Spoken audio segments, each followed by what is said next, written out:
അയ്യോ മക്കളുണ്ട്. ഒരു തിരുവോണത്തിനായിരുന്നു രണ്ട് പിള്ളേര്. രണ്ട് പിള്ളേരോ? ഓണത്തിന്റെ ഓഫർ ആയിരിക്കും. അതല്ല ഇരട്ട പിള്ളേര്. ഇരട്ട പിള്ളേർ.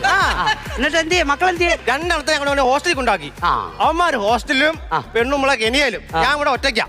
ഒറ്റക്കല്ല, നീ കൂടെ കാണുവോ? അല്ല ഇത് ഒറ്റക്കല്ല, ഇത് ഓ അതെന്റെ കാര്യം. അത് എടുത്താൽ കിട്ടാനകത്ത് അല്ല നിന്റെ കൂടെ ഒരു ബംഗാളി ഇല്ലായിരുന്നോ പണിക്ക്? ആഹാ കഴിഞ്ഞ ആഴ്ച നിന്നതോ? ആ ബംഗാളി ഇപ്പൊ കണ്ട്രാക്കാം. കൊള്ള അവൻ ജീവിക്കാൻ പഠിച്ചവനാ. അവൻ ജീവിക്കാൻ പഠിച്ച അവിടെ വന്ന് മലയാളം പാട്ട് പഠിച്ച് ഇപ്പൊ ഗാനമേള ട്രൂപ്പിൽ പോകുന്നുണ്ട്. നമ്മള് മാത്രം ഇങ്ങനെ നടക്കുക. നീ ഒറ്റയ്ക്കാണ് ഇവിടെ പണിയുന്നത്? അല്ല നമ്മുടെ സുരേഷ് ഉണ്ടല്ലോ, സുരേഷ് വരുന്നുണ്ടോ? അവനെ ഞാനൊരു സാധനം പറഞ്ഞു വിട്ടേക്ക്, അവന് പോരും. നമുക്ക് എപ്പോഴാ സമയം? നമുക്ക് 11:30 കറക്റ്റ് സമയത്തിന് സാധനം വെക്കാനുള്ള കാര്യം ഞാൻ പറഞ്ഞു. 11. ഞാൻ എങ്ങനെ ഉണ്ട്? ആ വത്സരത്തിൽ അച്ഛനെ കാട്ടി കേട്ടോ മൊണ്ണേ. എന്തോ പറഞ്ഞാലും അങ്ങ് വിശ്വസിക്കും. ഇവിടെ ആന നിൽപ്പണെന്ന് പറഞ്ഞാൽ ഓക്കെ. വന്നാ